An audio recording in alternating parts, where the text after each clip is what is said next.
If your last casserole was a watery, runny mess with pasta that was just mush, then I've got the secrets for you to making the best casseroles on the face of the planet. I'm going to show you how to do it in this cheesy asparagus chicken casserole that's ready in no time, and it is delicious. There's a quick way to make a casserole, and there's a slow way to make a casserole. The quick way involves multitasking. Things like getting your noodles cooked while you're building your sauce, getting your oven heated up. All those things can work in the background while you're getting another part of it ready. Or you can make it one step at a time. An intuitive cook will be able to juggle a couple of different things at a time because they'll be hearing when the water's boiling, ready for the pasta. They'll know approximately how long that pasta takes to cook, and they'll have everything else getting ready to go. We're gonna build this cheesy chicken and asparagus casserole from the ground up. I do have my water on to boil. It's already salted, lots of salt. And the first thing I'm gonna start getting ready is the sauce. So I've got my garlic cloves peeled here, ready to go. Oops, sometimes I like using this little mini chopper. If I don't need the garlic to be really, really finely chopped, then I use the mini chopper. I do have arthritis in my hands. Chopping can get a little difficult sometimes. So this is a real lifesaver. Better than garlic. This is a garlic-free zone. Do I need to say that again? A garlic-free zone. All right. This can just go into the dishwasher when we're done with it. That's perfect. Okay, let me get this heated up and going. And I use this little hot plate here so you guys can see exactly what I'm doing. Otherwise, you know, my stove is there. I can't show you very well what I'm doing there. Okay, you're basically building a mornay sauce. A mornay sauce, aka a cheese sauce, is made with butter first. Start with about a quarter cup of butter. We're going to save the last 2 tablespoons of butter for the buttery topping. Oh yeah. All right. This is going to get in and get melting.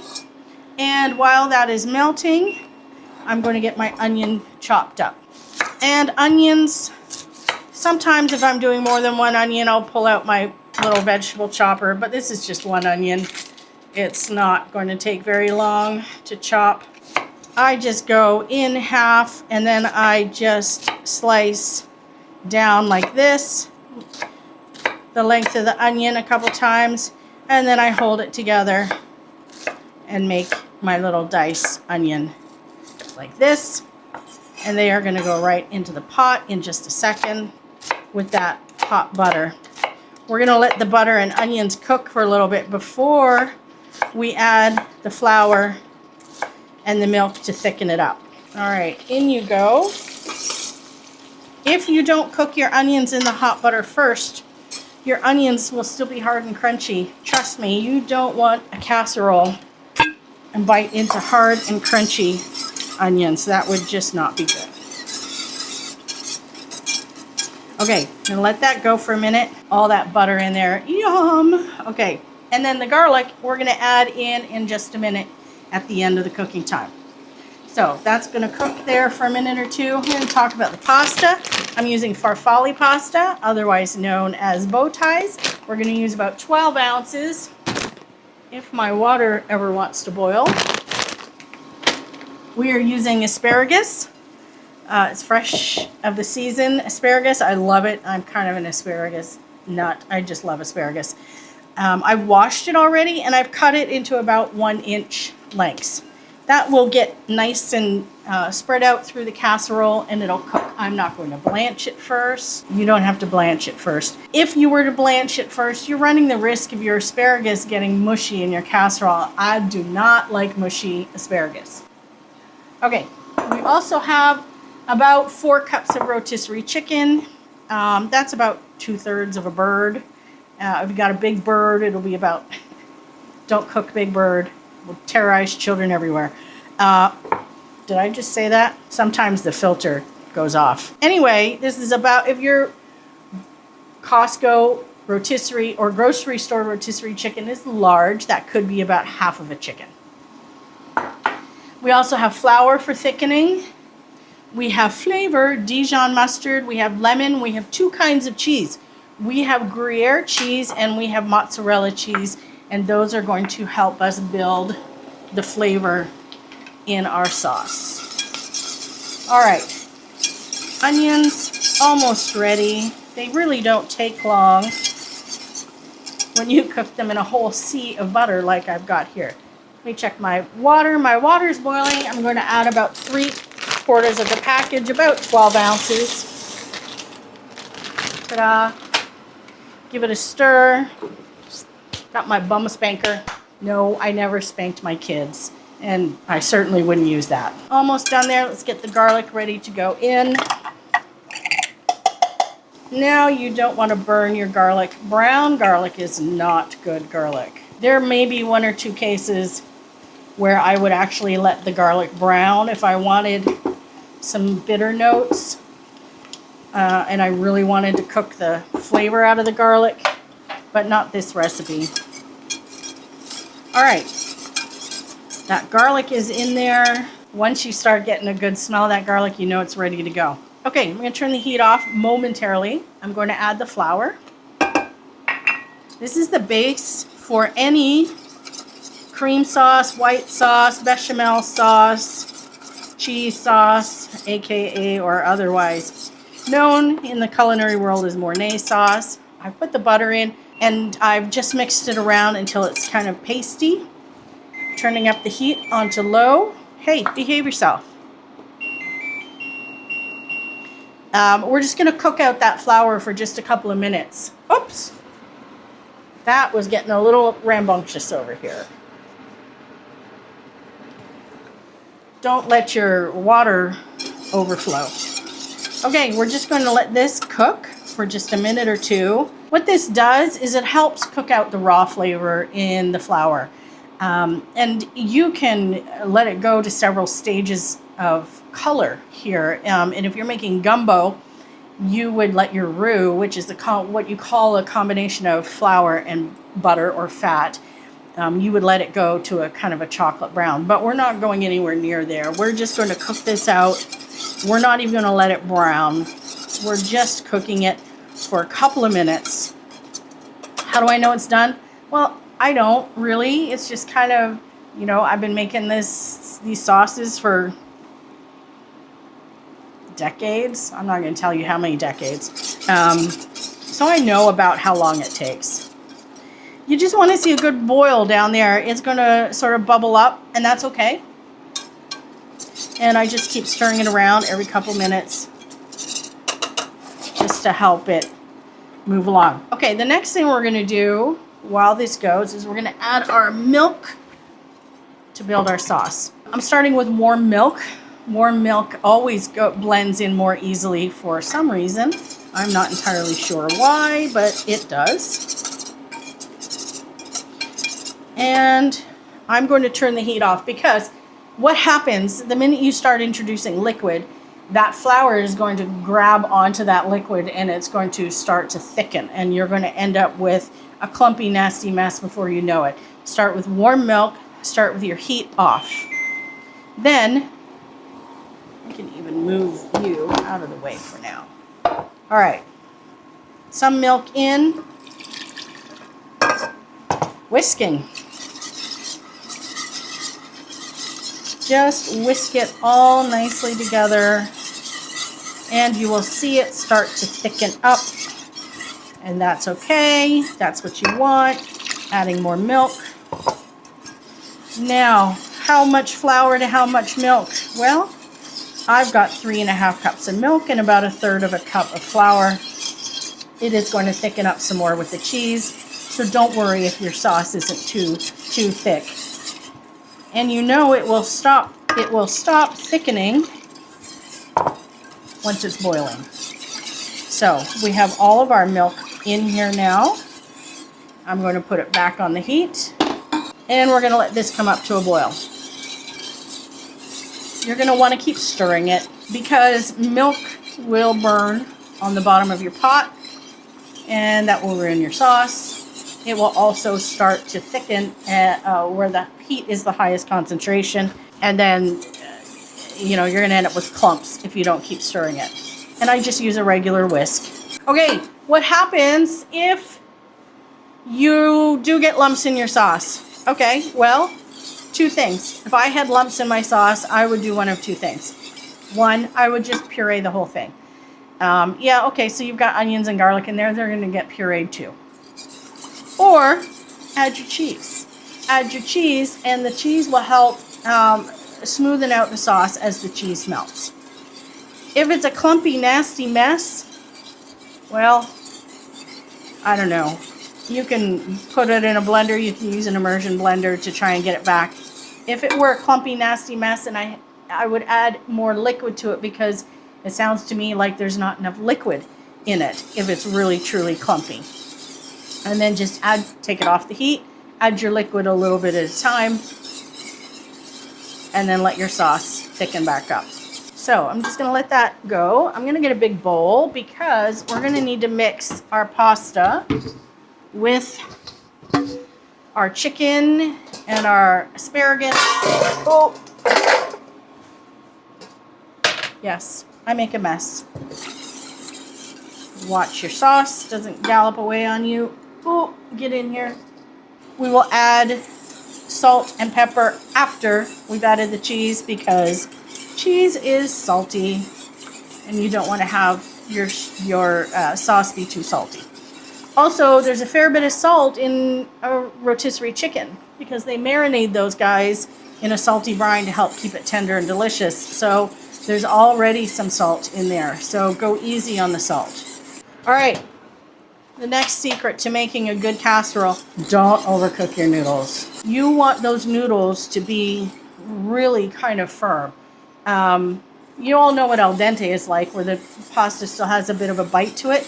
You want these really almost undercooked by 2 minutes on that time, because what happens is when you put the pasta in with the sauce and everything and then in the oven, that pasta is going to keep cooking. It's going to keep absorbing, and then it will be really kind of gooey and soft and yucky by the time your casserole is hot and bubbly, and that is not good. Okay, boiling would be nice. Yes, I am impatient. I need a strainer for my pasta. And I've got a 9 by 13 casserole dish that we're going to pop it all into. I am going to give it a little spray with cooking spray, just so it doesn't stick to the bottom. Don't breathe that stuff in. Ugh. Can't be good for you. All right. Almost ready here. When you add your cheese, turn the heat off.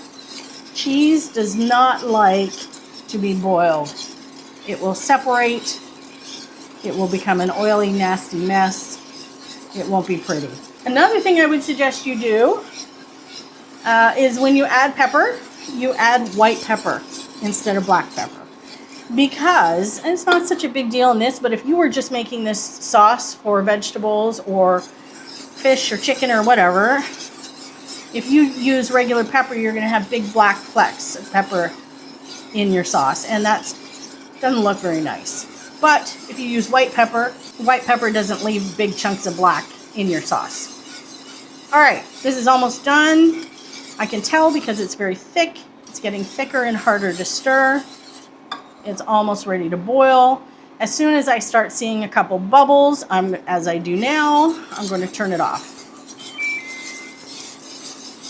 I'm going to add my cheese. Jen, why aren't you cooking the sauce more? Well, because I cooked out the flour already, and because it's also going to go in the oven where it's going to bubble up some more. So I don't need to cook the crap out of the sauce on the stovetop.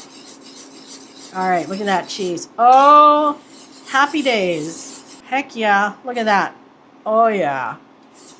Oh yeah. Okay, let me check my noodles. I don't want to overcook them. Ooh, hot.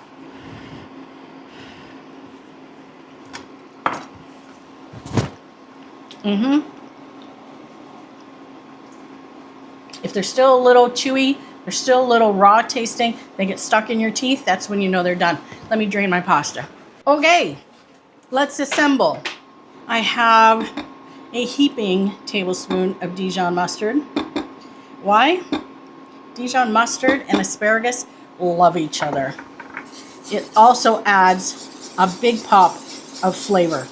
I don't know, I can't find my white pepper, so I'm going to add black pepper, but it's all going in the same pot with the chicken. The chicken is seasoned already.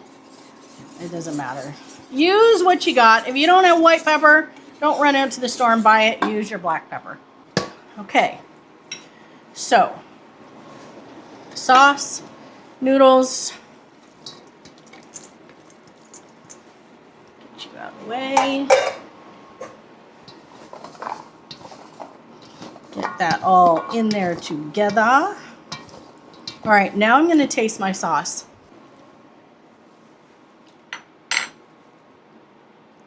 I really don't think it needs any salt at all.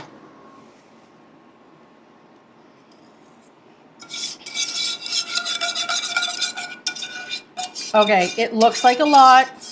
Don't freak out. But you are going to put it into a 9x13 dish, so it looks like a lot. You don't have a big ass bowl like this for stirring. Oh, how good does that look? Then you can just use a big pot. Use whatever you got. Use a bucket. I don't care as long as it's clean. Whatever. See, that looked like a lot of sauce. But by the time you mix it all in, it's really not. One more thing we need to do. I need to melt the butter because we're going to put a lovely topping of buttered panko and parmesan on top. I love the top. Panko and butter and breadcrumbs. I don't know, it's magic. Let me get this in the microwave. So we're going to put this into our baking dish after I add a squeeze of lemon minus the seeds. I swear this lemon has more seeds in it. A little bit of acidity just helps brighten up the flavors, will help balance the richness from the cheese. It was probably about 2 tablespoons of lemon juice. Come on over. Look at that. Oh, yum, yum, yum, yum, yum, yum. There we go. Just sort of smooth it out in there. 2 tablespoons of butter. Right into there, the panko. If you don't have panko, you can use chopped up white bread, or you can even use regular breadcrumbs. I prefer the panko. They have such a lovely crunch to them. Okay, almost done. Just mix the butter and your panko together till it's distributed. Then you are going to add the Parmesan cheese in there. More flavor. You could add some chopped parsley in here if you wanted to for some color. That would be okay too. Okay, then this gets sprinkled over the top. Just an even layer over the top. And you're all going to be fighting over this topping. It's just that good. Try and get a nice even layer. Everybody wants some, trust me. Okay, then we are going to pop this in the oven. I am not going to cover it because my sauce is hot, my pasta is hot, my oven's hot. I don't need to keep the heat into it. If I were going from the fridge to the oven, then I would put foil on top. All right, we're going to let this go for 15-20 minutes, and then I'll be back and we'll pull it out and we'll have a look and a taste. See you soon. All right, casserole's done. Smells amazing. It's bubbling away in here. Let me pull it out and show you. Oh, baby. Oh, boy, oh, boy. Look at that. Oh, the panko on top is bubbly brown, cheesy. Is bubbling all around. It looks so good. Pretty easy. Rotisserie chicken, asparagus, everything in one pot, one bowl into the oven. That's it. Let me have a bite. Okay, that is screaming hot. I think you may have to take my word for it that this is going to be so good. Let me try a little bit.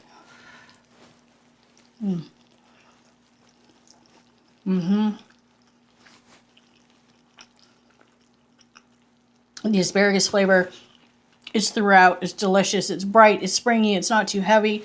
It's not a cheesy, gloopy, watery mess. The